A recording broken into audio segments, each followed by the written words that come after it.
aham mama abhimanottaihi kama lobhavdibhir malaihi Vidam yada mana shuddham adukham asukham samam. So now Kapila Muni, he has started to speak based on the questions asked by his mother Devabhuti. Various questions she asks, and then Kapila Muni begins speaking. So here he is speaking about how when a living entity becomes entrapped by the illusory energy of the Lord Maya, he starts thinking Mama and Aham, Aham and Mama, I and mine. Who am I? I am this body. What is mine? Things related to this body, persons related to this body, everything is mine. So if he starts thinking like this, what will happen? Kama lobhadibhir malaihi. Kama lobha adi. So referring to the 6 enemies. Kama, Krodha, Lobha, Moha, Mada and Matsarya. All these are said to be malaihi, impurities within us. And that person who is Vitam. Vita means who is away from, who is freed from. That person who is freed from these things, Vitam yada mana shuddham. Mind is purified, being freed from all these impurities. Then what is the platform? What is the stage he will be reaching? Adukham, asukham, samam. He sees, say, dukkha means distress, adukha, lack of distress, asukha, lack of happiness. Both are one and the same, as equal. In other words, both happiness and distress he perceives to be same. It doesn't make much difference between happiness and distress. When one is completely cleansed of the impurities of lust and greed produced to the false identification of the body as I and bodily possessions as mine, one's mind becomes purified. In that state, in that pure state, he transcends the stage of so-called happiness and distress. Here, let us refer to one of the verses from the first canto of Bhagavatam, wherein very clearly Vyasadeva, when he speaks about his realization, what happened in his case, even after writing all the Vedic literatures, he was dissatisfied. This was identified by his spiritual master Narada Muni, and then he gives certain specific instructions. Carrying out this instruction, Vyasadeva sits for meditation, and then he is able to see the Supreme Lord personally face to face. And not just the Supreme Lord, he sees the external energy of Lord, Maya, behind the Supreme Lord. And he goes on explaining who is this Maya. There is a lot of sequence of verses are there. One among them, wherein he speaks about how when a living entity in this material world becomes entrapped by this illusory energy of the Lord, Maya, how he will start thinking. It says here, Vilajjamanaya yasya sthatum ikshapate moya vimohita vikathante mamaham iti durdhiyaha. He says, who is this Maya? Vilajjamanaya yasya. This Maya is vilajja, is ashamed. Is ashamed for what? Sthatum ikshapate moya. Ikshapate. This Maya is ashamed to come in front of the Lord, in front of His vision. So much she is ashamed of her, whatever the task given to her, but she is very powerful. Vimohita vikathante mamaham iti durdiyaha. But those who are entrapped by this Maya, vimohita, what do? Vikathante. Kathayante, or we say describe, speak about. Vikathante means talk nonsense. Those who are engulfed, entrapped by Maya, they talk nonsense. Vimohita vikathante. What nonsense do they speak? Mamaham iti turtiyaha. Mama and aham. I am this body, and things related to this body and persons related to this body are mine. So this is how they speak nonsense. The illusory energy of the Lord cannot take precedence, being ashamed of her position. But those who are bewildered by her always talk nonsense, being absorbed in the thoughts of it is I and it is mine. So likewise we see how when a person is speaking too much about I, mine, means we can easily understand. He is being entrapped by the illusory energy of the Lord, by Maya. He is fully into Maya.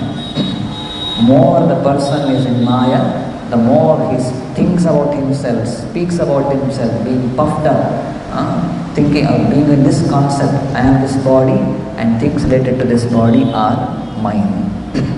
So this is the mala, or this is the impurity, and because of which kama, krodha, lobha, all these things it gives rise to. When one is purified from this, what will happen? In that pure state, he transcends the stage of so-called material happiness and distress.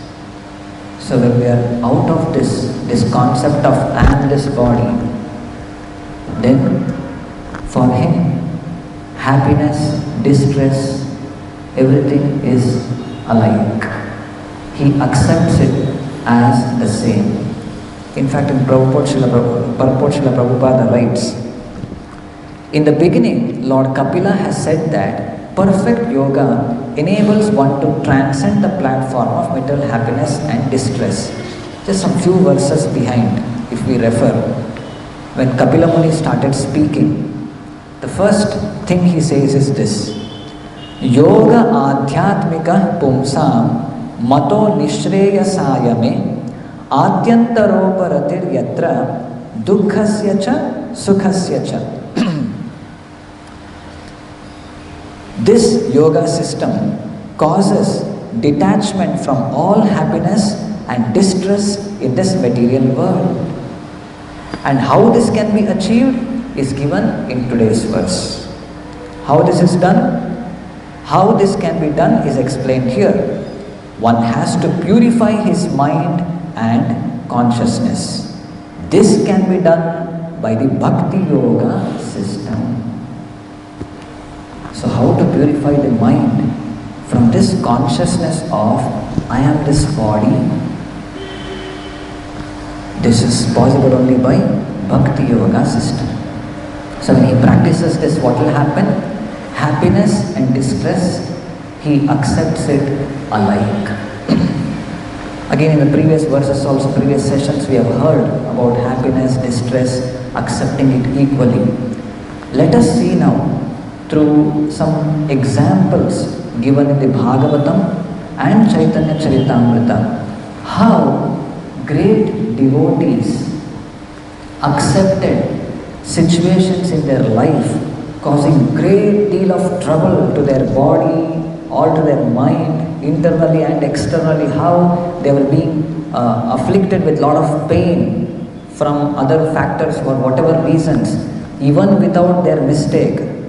How great devotees accepted it. They did not complain, and they did not being overwhelmed with such distressful situations came. We see in the case of, say, Sanatana Goswami.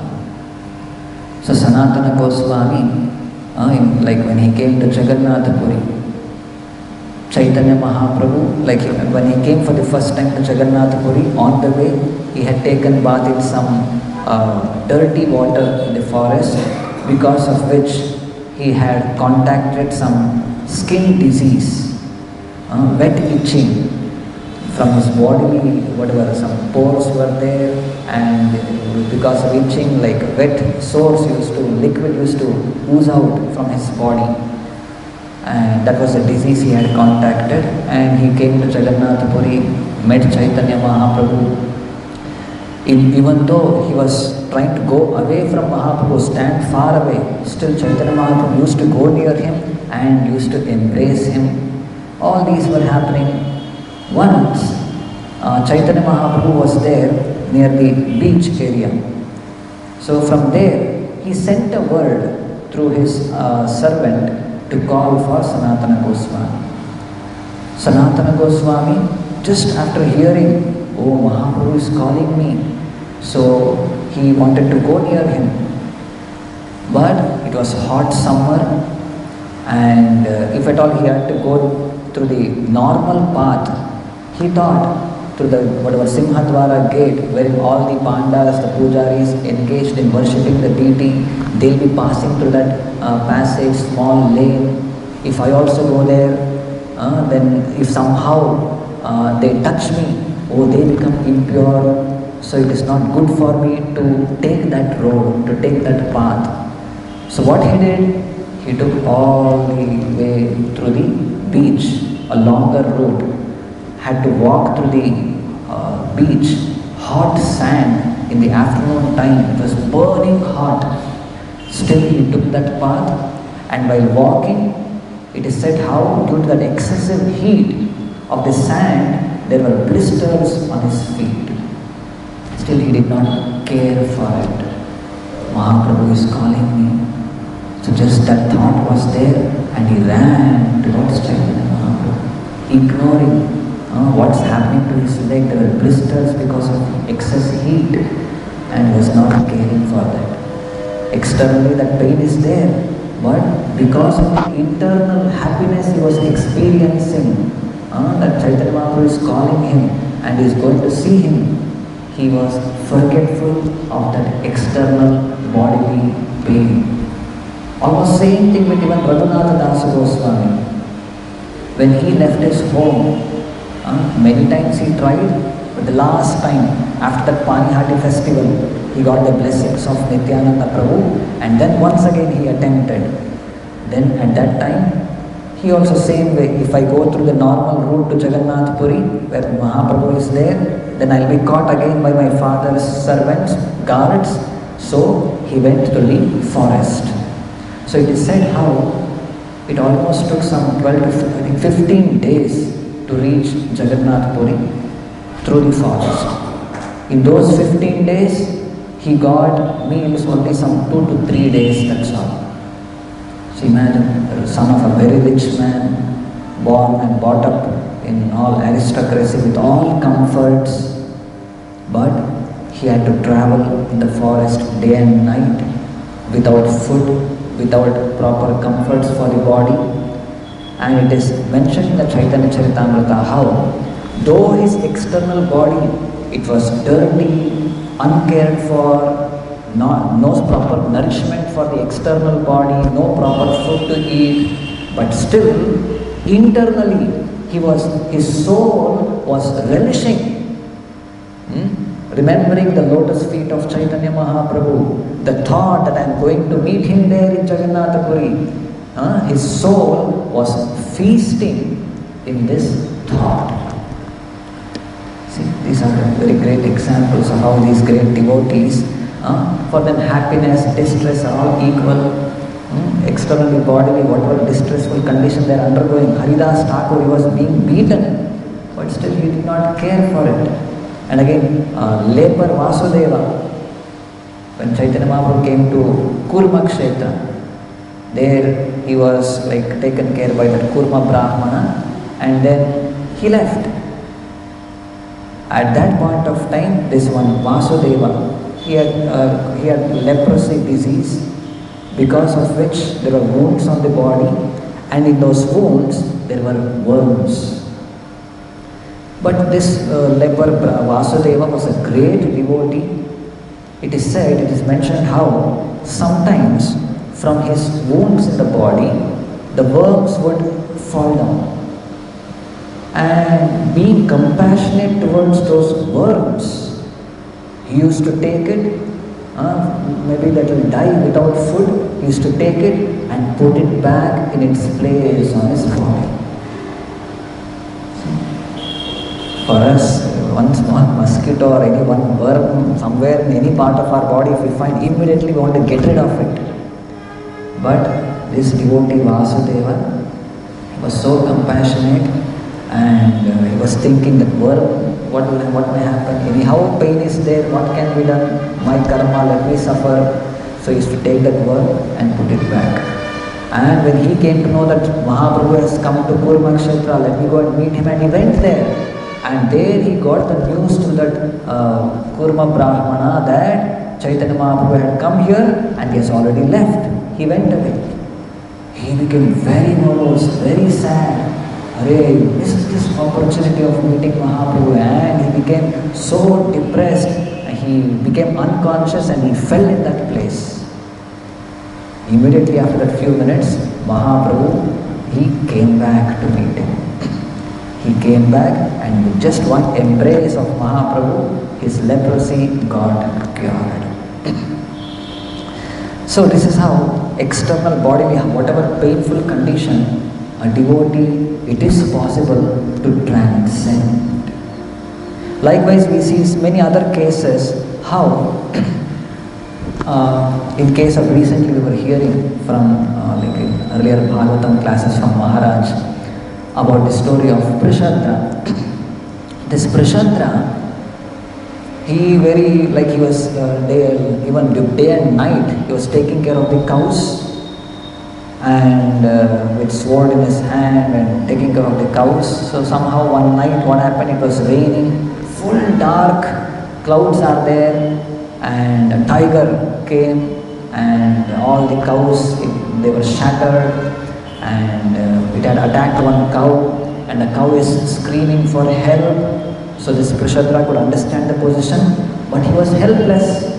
It is dark, it is raining, clouds are there, not even moonlight, stars, nothing, no light practically at all. But somehow through the sound he went there, and he could make out the situation, and he took his sword and hit at tried to neck of the tiger to kill it. But unfortunately, he missed. Thinking to kill the tiger, what he did? He had chopped off the head of the cow. And through that sword's edge, the tiger's ear got cut off. Because of the bleeding pain, the tiger ran away. And the cow died. And he couldn't realize that in the night. Next day morning, he saw, hey, the dead animal is not a tiger, but it is the cow. And this news, after his Kulacharya, Vasishta, when he came to know, it is said how he cursed him. You become a Shudra in your next life. But still, this Prishadra, it appears as if it was dark night. We wanted to give protection to the cows, but we couldn't see anything, and some mistake happened. Because of that, he was being cursed to become a Shudra. Still, he accepted it. He continued to perform devotional service with more vigor, and it is said that curse of his Kulacharya Vasishta did not affect him. Immediately after that life, he became eligible to go back to God. Likewise, we see the case of Vidura. He was being so much insulted by Duryodhana. You are the son of a Dasi, a maid servant, and you do partiality towards the Pandavas, and all of these things happened. And it went to one extent after that partition, a lot of 14 years of exile, things are over. Vidura tried to give some good counsel to Duryodhana, but Duryodhana insulted Vidura like anything. So being afflicted by that, what did Vidura do? He took it as an opportunity to go away, to get rid of that bad association and go for pilgrimage to purify himself, to perform devotional service. So such examples we see. Likewise, even for devotees, there will be a lot of situations in our life, in our devotional life, in ashram life. Some things or some activities will give us pleasure, happiness, and some things gives us pain. It may be bodily pain, devotees being facing difficult situations with a lot of health issues or whatever. What can be done? We have to tolerate, take steps somehow to get rid of that, continue to perform devotional service. And many other times, internal, we may feel lot of stress, anxiety, tension because of some harsh words of other devotees, because of being ill-treated, and many a times it may not be ill-treatment also. Some petty issues, petty things we think for ourselves, that another devotee, he is being given more facility than me, or I am being given more service, others are not given not much service, they are freely roaming. All such concepts we take into our mind and unnecessarily will be suffering from within. So, taking examples of all these great devotees, always we should be ready to tolerate. Happiness, distress comes. That's the nature of this material world. We cannot avoid it, but we can tolerate, try to tolerate it as far as possible. Externally pain may be there, but just like in the case of Raghunath Das Goswami, Sanatana Goswami, how it is said, internally their souls were feasting in the thoughts of the Supreme Lord.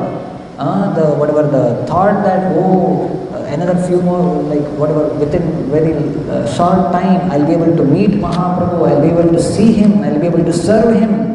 These thoughts were giving them so much pleasure internally that these external pains, it did not matter at all. So it is possible to transcend and come to the level of being equipoised in situations of happiness and distress. And when it will happen? When we are out of the bodily concept of life.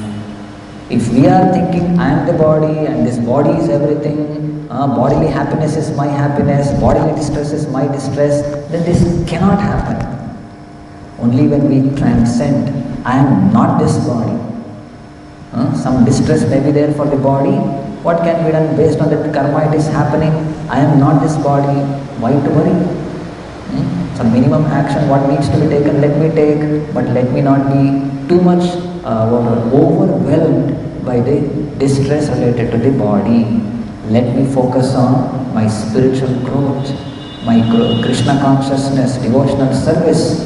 Through that, whatever external situation, distressful situation it be, I can still be happy, blissful, satisfied within. Then, one more point mentioned in the purport, let us see. Srila Prabhupada speaks about how engaging the mind on Krishna. As explained in the Narada Pancharatra, one's mind and senses should be purified. Tat paratvena nirmalam. One's senses must be engaged in devotional service to the Lord. That's the process. The mind must have some engagement. One cannot make the mind vacant. The mind and the senses should be engaged in devotional service. It is not supposed to be kept vacant. If it is kept vacant, then naturally Maya will come and capture. So it has to be consciously engaged. This is what Narada Muni says in Narada Pancharatra, that famous verse describing bhakti. It is that Sarvopadhi vinirmuktam tat paratvena nirmalam hrishikena hrishikesha sevanam bhakti ruchyate. So how are we supposed to practice bhakti or devotional service? Giving up all other false upadhis, false designations. All false designations starts from I am this body. I am Indian, I am belong to this gender or this category, they are learned, less educated, rich, poor, all these things. So all these upadhis should be given up. Sarva upadhi vinirmuktam tat paratvena nirmalam. Considering oneself to be original part and parcel of Krishna. Krishna is my master, we are all his servants. And then in this understanding, what should we do? Hrishikena, Hrishikesha, Sevanam. I have got these senses now, I have got the mind intelligence now. I am not the real owner of these things, these are given to me. Who is the real owner? The real owner is Hrishikesha, Krishna. So let me engage all of these things in the service of the real master, real owner of these whatever items what I have, all of my senses, my mind, let it be engaged in the Lord's service. So if we do this, then what will happen? We become purified. See, this is the most important thing. That's what it is said in the shloka today. Vitam yada manashuddham adukham asukham samam. So this is the process. How to become vita, freed from all this mala. Manaha shuddham, by purifying the mind. How to purify the mind? By performance of devotional service. Otherwise it cannot happen. Prabhupada speaks about how there are certain people who speak like this. What do they say? Of course, there are some foolish attempts to try to make the mind vacant or void, but that is not possible. The only process that will purify the mind is to engage it in Krishna. The mind must be engaged. If we engage our mind in Krishna, naturally the consciousness becomes fully purified and there is no chance of the entrance of material desire and greed. So if at all we want to be away from material desire, material greed, anger, all of these unwanted mala or impurities, the only way is to engage the mind on Krishna. Smartavya satatam Vishnu vismartavyo na jatu chit sarve vidhi nishedasyo etayor eva kinkara.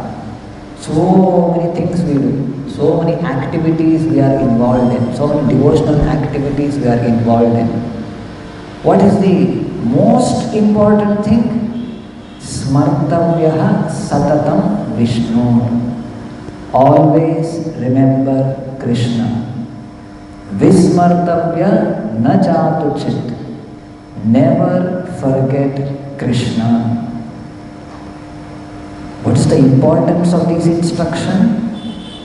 Sarve vidhi nishedasya. All other do's and don'ts, what is prescribed to us in performance of bhakti, etayor eva kinkara. All other rules and regulations are servants, subservient to this primary instruction. What is that? Always remember Krishna, never forget Krishna. Smartavya satatam Vishnu, vismartavya na jatu chit. So here we should feel gratitude towards Srila Prabhupada for giving us an opportunity, some nice facility, a nice program for us, schedule for us. Every day morning we wake up, engage in kirtan, chanting, hearing, associating with Krishna.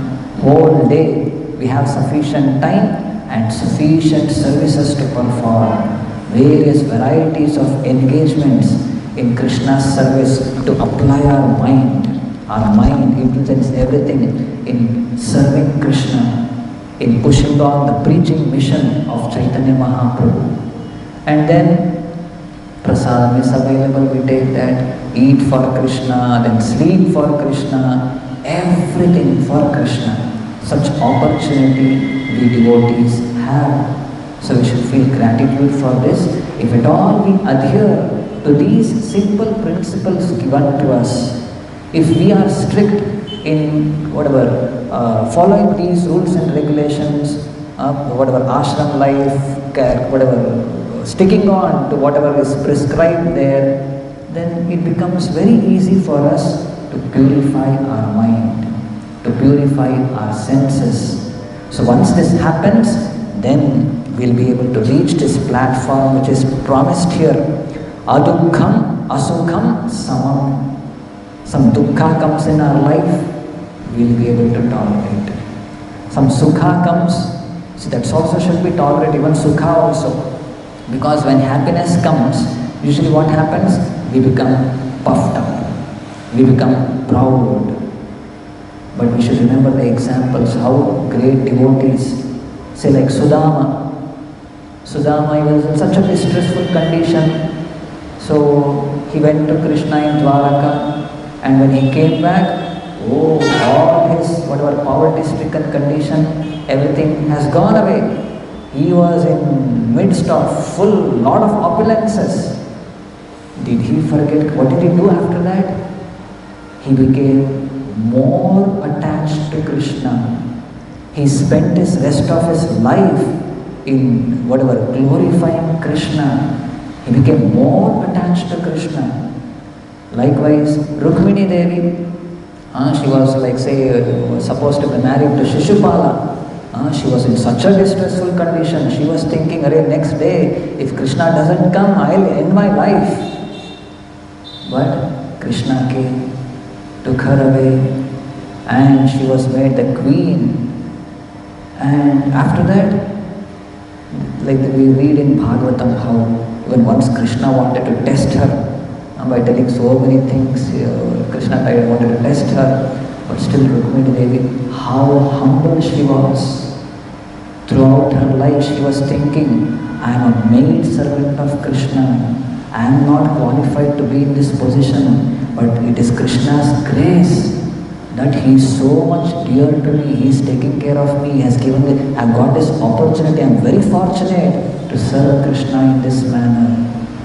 So she was never puffed up, never proud of her position as being the queen or the eldest queen, nothing of that sort. So this is possible if at all we stick on to the prescribed activities of chanting, hearing, and our daily routine of Krishna conscious activities. So we'll also become purified gradually, and a stage will come when all kinds of whatever material happiness, distress it be, we start looking at it with an equal vision. So we'll end with this. Grantraj Srimad Bhagavatam ki, Srila Prabhupada ki, Nitai Gaur